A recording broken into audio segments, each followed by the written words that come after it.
আমাদের দেশনেত্রী বেগম খালেদা জিয়া অফিসের নেত্রী ওনাকে ইনভাইট করছি। তারেক রহমান সাহেব বিএনপির ভারপ্রাপ্ত চেয়ারম্যান ওনাকে ইনভাইট করছি। আমরা এখানে ইনভাইট করছি বিএনপির মহাসচিব মির্জা ফখরুল ইসলাম আলমগীর স্যারকে, এবং পাশাপাশি হচ্ছে বিএনপির স্থায়ী কমিটির সদস্য এবং অন্যান্য নেতৃবৃন্দ যারা আছেন তাদেরকে আমরা এখানে ইনভাইট করতে এসেছি।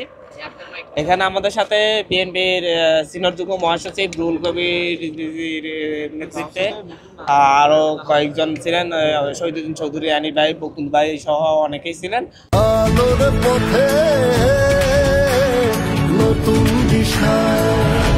ওনারা আমাদের সাথে কথা বলেছেন, দীর্ঘক্ষণ আমাদের সাথে আলাপ আলোচনা হয়েছে, আমাদেরকে শুভেচ্ছা জানিয়েছেন। পাশাপাশি হচ্ছে জনাব তারেক রহমান সাহেব আমাদেরকে শুভেচ্ছা জানিয়েছেন নতুন দলের জন্য, এবং হচ্ছে কালকে বিএনপির পক্ষ থেকে প্রতিনিধি দল আমাদেরকে শুভেচ্ছা জানাতে আসবেন এবং হচ্ছে এখানে অংশ নেবেন। ফেসিবাদ বিরোধী যে রাজনৈতিক দলগুলো আছে তারা সকলেই আমাদের এই উদ্যোগকে অ্যাপ্রিসিয়েট করছে, সকলেই আমাদের এই উদ্যোগকে খুশি তারা আনন্দভাবে গ্রহণ করছে, এবং আমরা যাদেরকে দাওয়াত করছি তারা অধিকাংশই আমাদের এখানে আসার জন্য আগ্রহ প্রকাশ করেছে। আমরা প্রধান উপদেষ্টা সহ উপদেষ্টাদেরকেও দাওয়াত করেছি, আমরা সকলকে দাওয়াত করছি, সিভিল সোসাইটিকে দাওয়াত করছি, শহীদ পরিবারকে দাওয়াত করছি, আমরা আহতদেরকে দাওয়াত করছি। আমরা আসলে হচ্ছে বাংলাদেশের একটা সকল শ্রেণী পেশার মানুষকে আগামীকালকে এখানে মানিক মিয়া একত্রিত করতে চাচ্ছি, এবং আগামীর বাংলাদেশের রাজনৈতিক ব্যবস্থা কেমন হবে সেটা আগামীকালকের উপস্থিতি নির্দেশ করে দিবে, যে হচ্ছে সেখানে সকল রাজনৈতিক দলগুলা যে একে অপরের পাশে থেকে এবং হচ্ছে মতের ভিন্নতা থাকবে, কিন্তু হচ্ছে তাদের মধ্যে কোনো ধরনের দ্বন্দ্ব, হানাহানি, মারামারি হবে না, এই একটা বার্তা দিতে সকলে ইনশাল্লাহ এখানে আসবে। কেমন জনসমাগম আশা করছেন? সারা দেশ থেকে কি আসবে?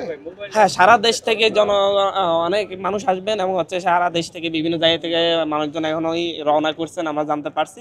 আমরা আশা করি আমরা আপনাদের মাধ্যমে সারা দেশের সকল জনসাধারণকে আমরা আহ্বান করেছি আগামীকালের প্রোগ্রামে যেন তারা হচ্ছে অংশগ্রহণ করে। তো কালকে ইনশাল্লাহ বাংলাদেশের ইতিহাসে একটা রাজনৈতিক দল হতে যাচ্ছে যে রাজনৈতিক দল নিয়ে এত আগ্রহ মানুষের, এটা দেখে আমাদের খুবই ভালো লাগছে। এবং হচ্ছে প্রায় আপনারা জানেন 3 লক্ষ মানুষ আমাদের মতামত দিয়েছে অনলাইন অফলাইনে, যে হচ্ছে কেমন রাজনৈতিক দল তারা চাই, কি প্রতীক চাই, কাকে দলের প্রধান চাই, এইভাবে। তো সব মিলিয়ে হচ্ছে মানুষের এই আগ্রহ আমাদেরকে আসলে আশাবাদী করছে যে আগামীর বাংলাদেশে হয়তো তরুণরাই নেতৃত্ব দিবে। দেখা যাক, মানুষ যখন আসবে তখন এটা দেখা যাবে, আগামীকালকেই এটা প্রমাণ হবে।